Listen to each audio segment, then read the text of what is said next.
Hello everyone, and thank you for joining this masterclass with Jack Arts. I'm Beth, I'm the account director of the team, and this is my lovely colleague Mia, who's account manager.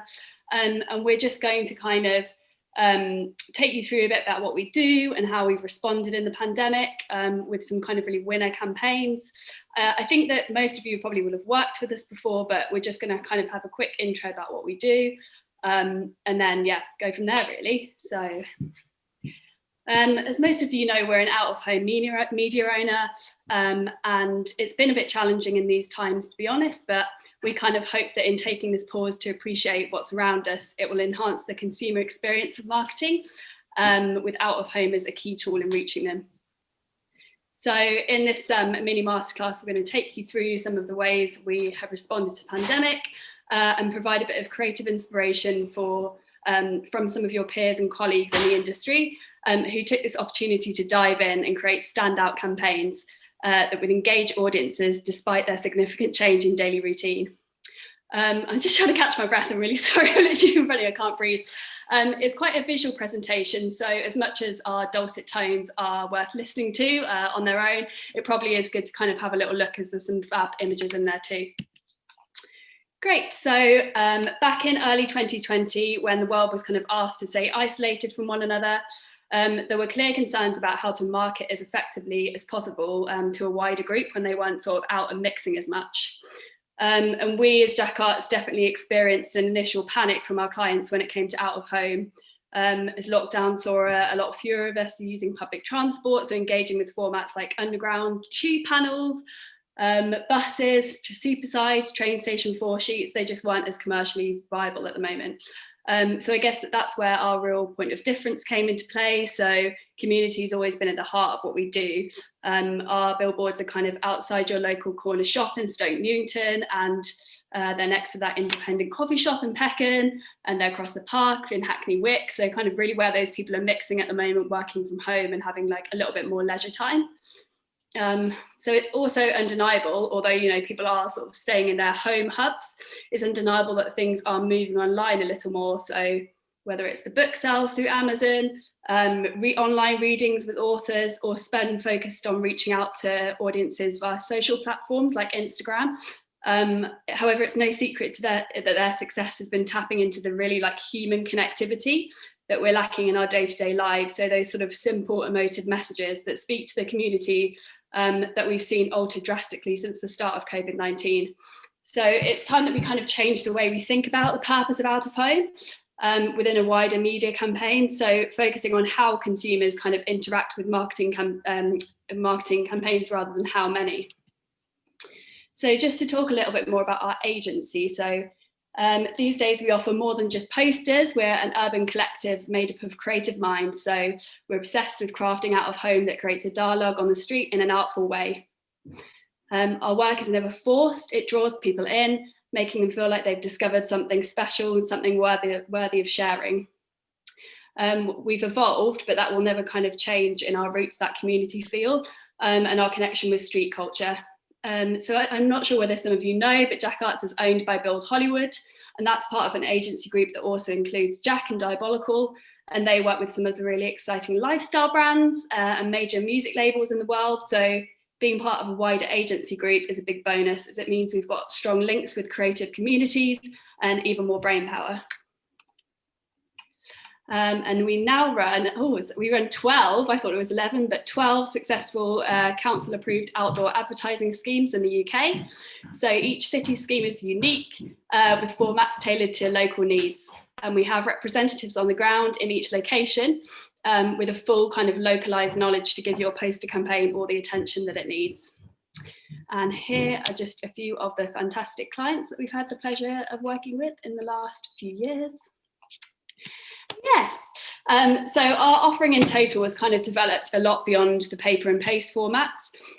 So I'm just going to talk through a few of our key services that you can come to us for. So several examples will be coming later on. But first, we kind of just wanted to start by talking a bit about the community projects that we've run in response to the pandemic. So obviously, once lockdown was announced, we decided that we needed to act quickly utilising our well-positioned sites for the greater good and uniting communities with an empowering message at a time when commercial activity wasn't as viable or appreciated. So this brings me on to our first agency-wide campaign, which is Community is Kindness. Some of you, I'm sure, may have spotted this out on your daily walks or as the header picture in many current news articles. The word community has become a real marker of this global event, and where it's isolated us in some ways, it's definitely brought us closer in others, particularly within the arts sector, and the support for one another has kind of been amazing.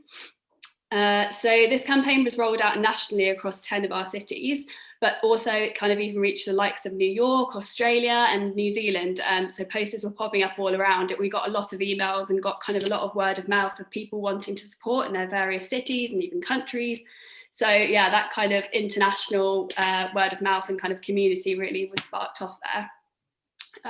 We also produced some printed posters that we sent out to people. There was also downloadable versions so they could stick them in their windows and show solidarity and support. So yeah, it was a really lovely kind of colourful, bright, empowering campaign to keep our sites looking fresh at a time when, yeah, we weren't getting that activity in. So I'm just going to pass over to Mia now to talk a little bit more about our Your Space or Mine initiative. Thanks, Beth. So yeah, in addition to our Community is Kindness campaign, the pause in the commercial activity on our sites early on in the pandemic has actually presented us with a really great opportunity to focus on an initiative that Jack has run for many years called Your Space or Mine. So this is an ongoing project that provides a platform for artists and creatives as a whole to have a voice on the street. It also allows us as a company to move away from the land of advertising every now and again, giving us this chance to flex our own creative muscles by using our poster sites in sort of really unique and inspiring ways. So from sort of March until May, we took a much less sales-based approach to marketing, focusing our energy on really utilising our space to specifically showcase artists' responses to the pandemic. We did this across all the regions in the UK. I think some examples which you can see here. We found that this sense of community and togetherness that was communicated via our artist spotlight campaigns was providing this really needed messages, and it was reaching the right people at the right time. And we feel this reach was really aided and amplified by the accessible nature of our sites, which are all at street level and in community-based areas and high streets where people live and hang out, as well as work places like Walthamstow, Stoke Newington and Peckham, etc. The next slide, please, Beth. So following on from the amazing response to our lockdown spotlight campaigns, we have since continued to showcase artist responses to the BLM movements, as well as using our sites as open air galleries on the street, with this idea of being accessible to all communities, which is really important to us. So amongst others, we ran a great open call competition with Tate, which saw winners' work displayed on our sites, which I think you can see on the top left here, as well as an open air and poetry exhibition with the South Bank Centre, which celebrated key workers that you can see on top right. Next slide, please, Beth. We were extremely proud to hand over our sites to a number of artists who responded to the Black Lives Matter movement. And we had the pleasure of collaborating with the likes of Pogus Caesar, the Molasses Gallery, the WM Collective, all examples of which you can see on the screen here. So the next one, please, Beth. So one specific campaign as a photographer and painter, Pogus Caesar actually contributed to remarkable and apt images back in the summer. And these were displayed on the streets UK-wide and explored photography as a medium for societal change. The second image he contributed that you can see here is called Just Want to Be Loved. It comes from Caesar's series, Righting the Wrongs. And it features a grainy close-up portrait of a young Black man, which is overwritten with really mournful and provocative phrases like revolutionary skin like me, dollar a day like me, live on the streets like me, still want to be me. We find in general that the use of thought-provoking text on our larger format sites is always a really effective, as it sort of diverts the eye and it extends the dwell time, and it gives this passerby something to contemplate, which is really important. We really love the opportunity to work on all these inspiring projects, and we found it a fantastic way to showcase our portfolio of sites and keep them looking really fresh and relevant over lockdown. So watch this space for more Your Space or Mine projects, because we've got lots coming up in the pipeline. Send you back to Beth now to go through some examples of some case studies. Liked the pun there, Mia, that was great. Yeah. So out-of-home advertising, as you know, is an exciting medium that allows for lots of creativity for you to play with. So sometimes you just have to catch someone's attention in a split second. Other times you could do something a bit more fun and interactive. So it's obvious that marketing to audiences virtually is becoming ever more effective, because online advertising allows for kind of an easier way to track the success of a campaign. So whether that's kind of likes on social media or direct click-throughs from a digital banner ad, it's just easier to kind of evaluate as such. But it's also important to remember that opportunities to see play a huge part in that final kind of transition to confirm or to pay for something or to invest in a title. So if a consumer has like a memorable experience with marketing outside of that digital world, it's likely that it will then bring them online to investigate further. So our clients are kind of also using their campaigns with us to seed as online content. So bringing like that street culture straight to someone's phone and spreading the word of mouth kind of at lightning speed online. So yeah, as Mia said, we're just going to talk through a handful of examples from the industry that really used lockdown to their advantage. So utilising those 5 elements that you can see on screen at the moment that we believe are key to running an impressive out-of-home campaign. So we're going to start with a campaign that happened only a few weeks ago, which is with the lovely Books in My Bag team. So we helped them, as well as National Book Tokens, announce their fiction shortlist for the Books in My Bag Reader Awards with a hand-painted mural on our brilliant billboard at the Old Market Roundabout in Bristol. So we worked with 2 very talented artists who painted those sort of the books that you can see on the billboard individually by hand. And those covers of the shortlisted titles were sort of slowly revealed to the public as they were kind of hand painted on. So they evolved into a fully fledged piece of artwork as the day drew to a close. So, I mean, when we were thinking about strategy for this campaign, we recognised that footfall wasn't necessarily going to be as high on those sites. So it was likely that it was important, that we captured the day digitally. So creation of the mural was streamed live into the homes of Books in My Bag followers via Facebook, so Facebook Live. And then we also had these fantastic pro shots and video content afterwards that the team could use on their social channels. Those were also shared by local press in Bristol, I believe, as well. So that pickup on and off the street was fantastic. And it was so encouraging to see that shared space sort of brought to life again and to give a little bit back to the Bristol community. This is our most recent campaign that we ran with HarperCollins Nonfiction. So probably heard enough of COVID, but basically it kind of shed this shocking light on the problems that plague our country. And we worked with HC Nonfiction to promote Piers Morgan's rallying cry for change. So wake up calls for a united future in which we consider what really matters in life. It's a plea for the return of true liberalism, these aren't all my words, where freedom of speech is king. And most of all, it's a powerful account of how the world should finally start to wake up and why it mustn't go back to sleep again. So central to the book is a ruthless account of the government's handling of the pandemic. And as the government wouldn't come to Piers, he decided to go to them. So we lit up the Houses of Parliament with these really bold projections, spreading this powerful message in an unexpected and eye-catching way. So just to kind of emphasize that this is a guerrilla stunt, but and the turnaround was super speedy, which was good. We could kind of help out straight away, and we captured these amazing photos and also some film content that Piers could use to amplify sort of reach and word of mouth on his channels. So obviously, as you can see, it was shared by thousands online, and Piers himself, and also had many a famous face showing their support. So that was a great fun one. Thirdly, we worked with Vintage to mark the publication of the paperback of Margaret Atwood's The Testaments. So with this campaign, we created an innovative tease and reveal project that kind of sees the pro-Gilead posters there vandalised with anti-Gilead slogans. So we used 2 of our finest takeover sites in Stoke Newington and Finsbury Park. And the pro-Gilead artwork, as I said, was vandalised by anti-Gilead activists with this neon green slogan work and the iconic image of the faceless handmaid. So it gives this kind of anarchic guerrilla feel, which really brought the battle between the sides to life. These changes evolved on each site over the course of a 2-week campaign. So it allowed passers-by to sort of see the differences and follow the story on the street, either, on street itself or from the comfort of their own homes, because everything was sort of seeded out online after as well. It was something that was pretty easy to instigate, pretty simple, but very effective, once it was all live. And those sort of photos that we've got there, like on the bottom right of the masked up general public, it kind of added to the sort of landscape created in the paperback. And it definitely put a rather ironic smile on our faces. So yes.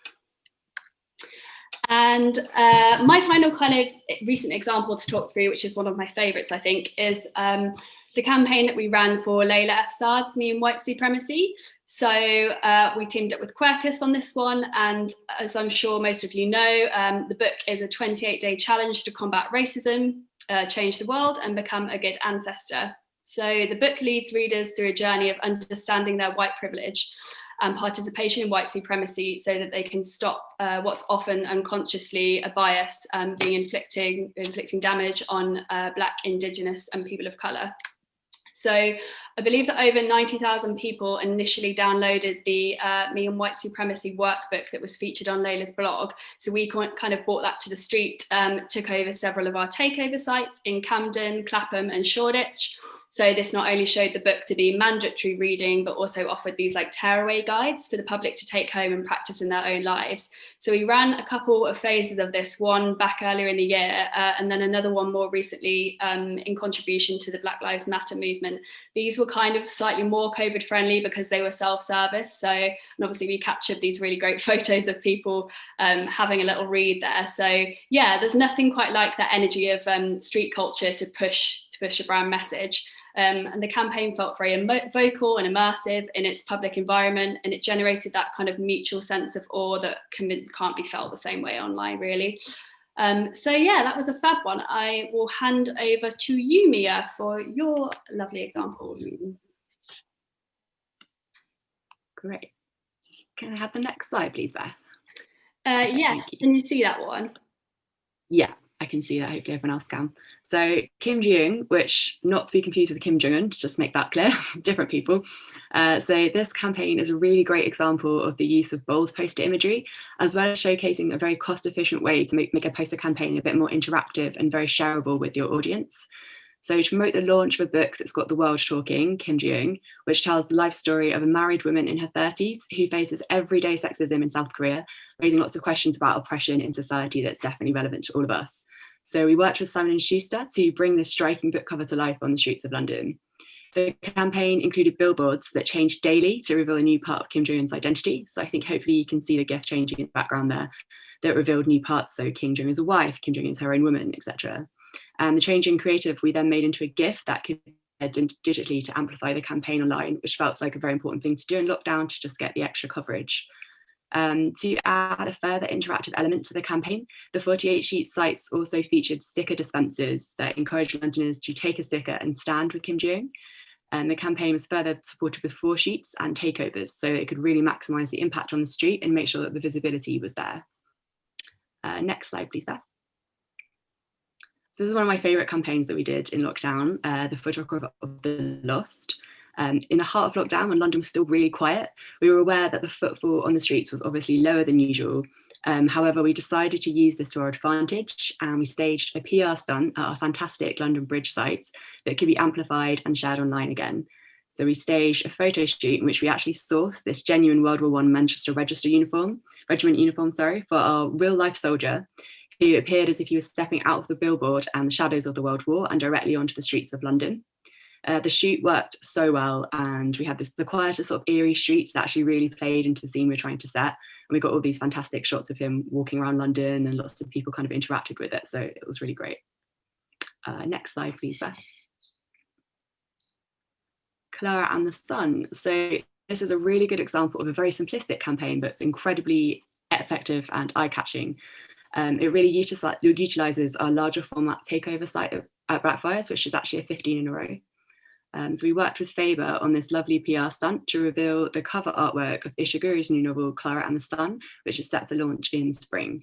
So keeping the focus very much on the beautiful cover artwork itself, the poster actually lent itself incredibly well to the paper and paste format, and it captured the sun rising and then setting again across our Blackfriars site. So if Beth just wants to press play on the GIF here, we then photographed and captured each window frame in turn, and made it into a GIF, which was used to tease announcement of the cover artwork to the press at sunrise. So I believe the bookstore was actually opened at sunrise on that day to kind of give it that extra. Yeah.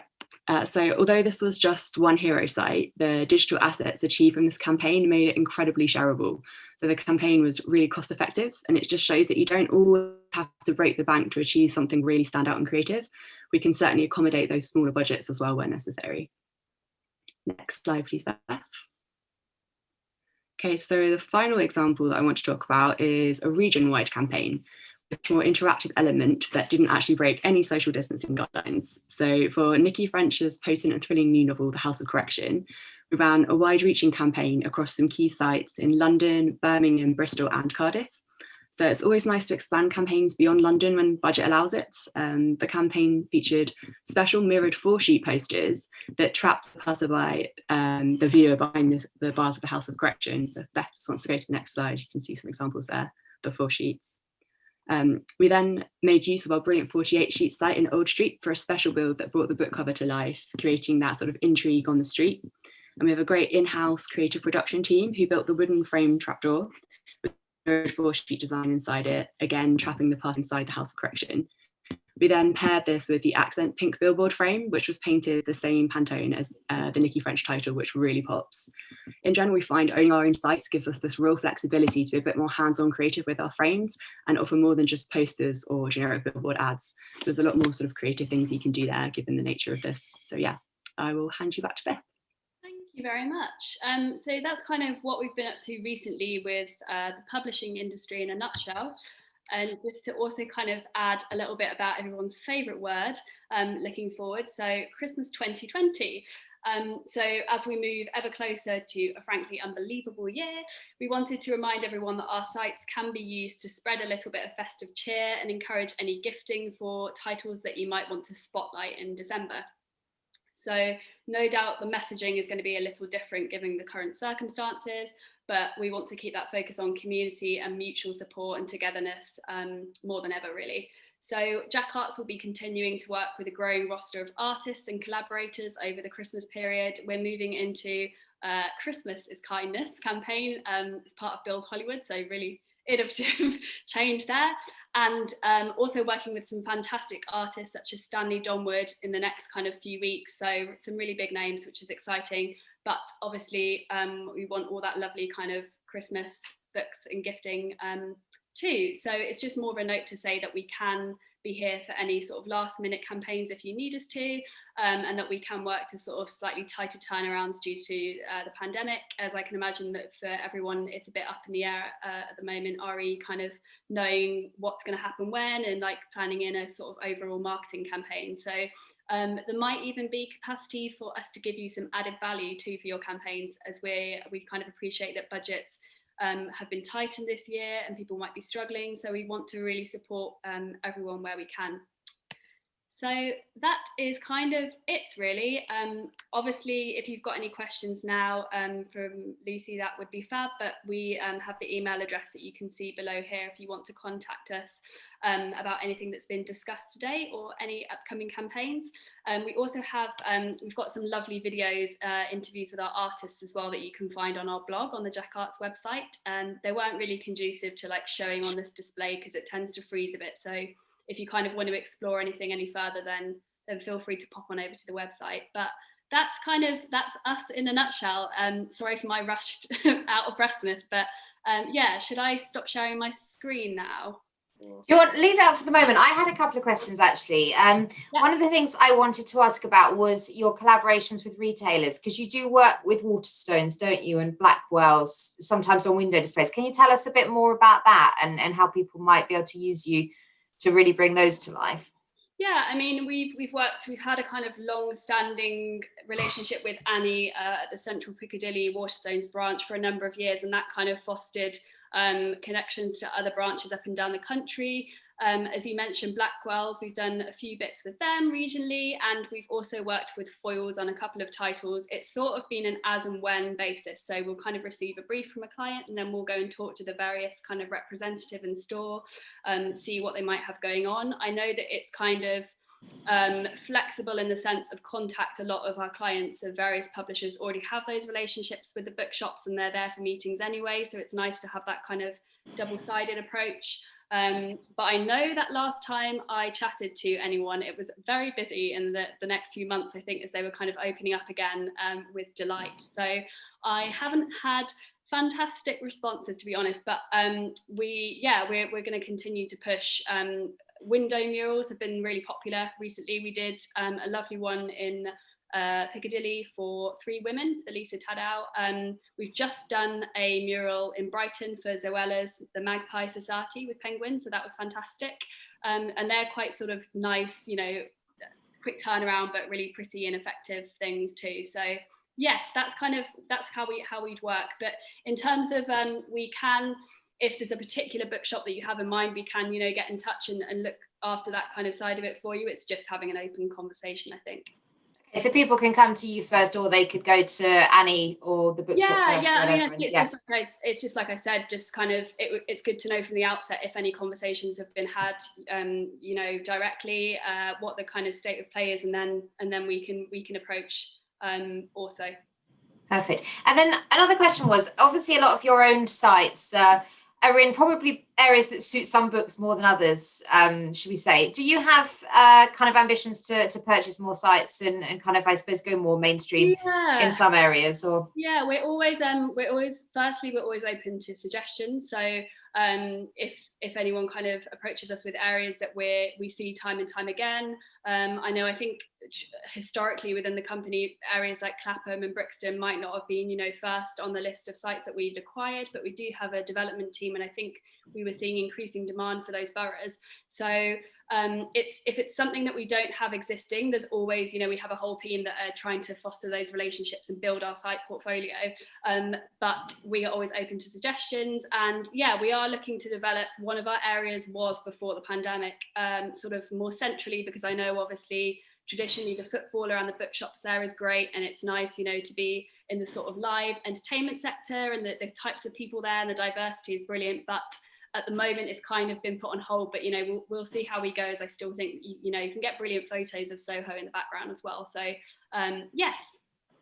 Yeah, no, that's great. I mean, because obviously I hadn't really thought about it in terms of the social content that you were creating from wherever the site was anyway, which just adds a whole other dimension, doesn't it? So but really interesting to know. So anyone out there, if you see a site that you think Jack Arts should own, then let them know.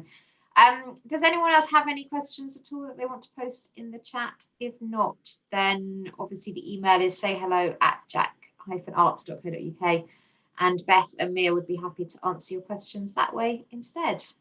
I think, Lucy, did you mention something when I was cutting off earlier? Oh, yes. Someone had asked a question on Twitter actually about QR codes and whether given the kind of pandemic, is there more drive towards using those that you've seen? I mean, I think we've definitely seen clients across the agency use them. They tend to be more lifestyle brands like food and drink, or gyms or fitness apps. That isn't to say that, you know, we can't do them for the right book.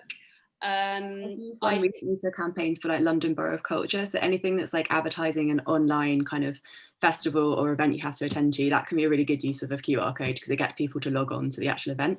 So I think in that sense, it could be something that's quite useful in the future if things are going to be online a bit more for the next 6 months. A QR code would be really good for that kind of thing, I think.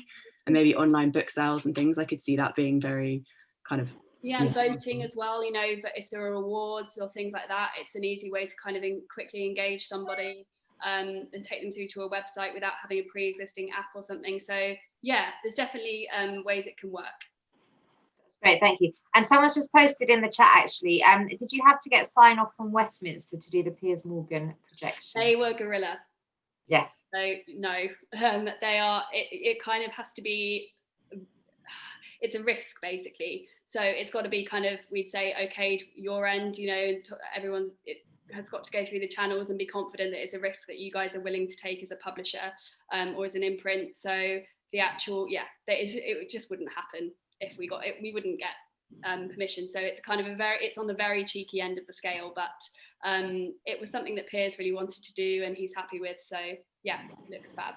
So what is it? You just literally have to go out that night and hope it all works. You can't really do trial runs or anything. Yeah, we have a photographer who gets it's not really something that would be good for like footfall on the night, unless, you know, people happen to tend to be around, because it's very quick. And as I said, you know, guerrilla, so our photographer will grab some great shots and some video content, and then he'll sort of try and sneak off into the night. So we would really recommend, we've got some great kind of more tried and tested sites. So things like Marble Arch, the Tate Modern Chimney, where else? St Paul's, we've done bits and bobs. Shoreditch Station. It's just this kind of was really, Piers really wanted to do Houses of Parliament. So it was kind of a risk that, yeah, it might not happen, but we'd still have to kind of try. So yeah. And why not? I know in the past, actually, I think I've done it, and you kind of put your permission through knowing that it won't get signed off or approved. But if they ask you, you can say you've submitted it. So yeah, I know that's one way around it, but all a little bit yeah. fun, isn't it? That's what I say. But great question, and good to know. Obviously, you have some sites where you can do the projections legally if people would prefer that. Yeah, I mean, yeah, you can. It's just worth bearing in mind that there'll often be a cost, so you'll need the budget. Yeah. If we're getting permission. But then I guess if you've got permission, like with we did some projections for Greta Thunberg last Christmas. That was with Annie's permission on the Waterstones Piccadilly store, and obviously around that time of year, early December, with the Christmas shoppers, it looked fantastic, and we could be there for the whole evening and just sort of have that in the back of our minds that we've got the space. So totally dependent on budget and your location that you're kind of looking for, really. That's great. And do you only need Waterstones permission to do that, or is that a Westminster thing? We just spoke to Waterstones because I don't think, again, it's not really worth, they're quite well tolerated, and if we had any issues, we just turn it off and we'd find another location. So yes. Amazing. That sounds great. Okay, so thank you for that question, Lindsay. And if anyone else has any others, please post them now. Otherwise, we shall say thank you very much to Beth and Mia. That's great. And yeah, please get in touch with Jack Arts if you have any campaigns you'd like to work with them on. Thank you so much. Brilliant. Thank you. Thanks, guys. Bye.